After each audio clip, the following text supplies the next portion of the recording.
আলহামদুলিল্লাহ, সাত সকাল হলেই পিলস পাম্প অন করে গাছে পানি দিচ্ছি। এটা 12 ভোল্টের ব্যাটারি দিয়ে চালাচ্ছি, সাবমার্সিবল পিলস পাম্প।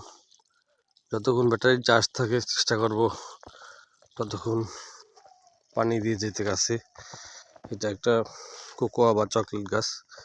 প্রথমে এই গাছটাই ভিজাচ্ছি, দেখে আসি পাইপ কোথাও বেন্ট হয়ে বা ভাঁজ হয়ে থাকলো কিনা, তাহলে পানি কম আসবে। পাইপটা একটু চেক করে আসি, আর মোটরটাও ওদেরকে একটু দেখিয়ে আসি। এই যে ব্যাটারি, আর ওই যে হচ্ছে মোটর। মনে হচ্ছে মোটরের গোড়া দিয়ে পানি বের হয়ে যাচ্ছে, মনে হচ্ছে মোটর দিয়ে পানি ওভারফ্লো হচ্ছে।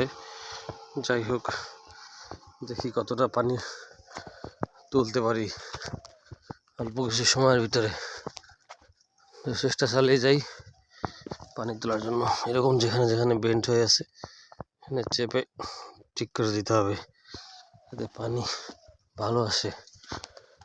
লিক করতেছে প্রচুর, তারপরও থেমে থাকবো না, চেষ্টা চালিয়ে যাব।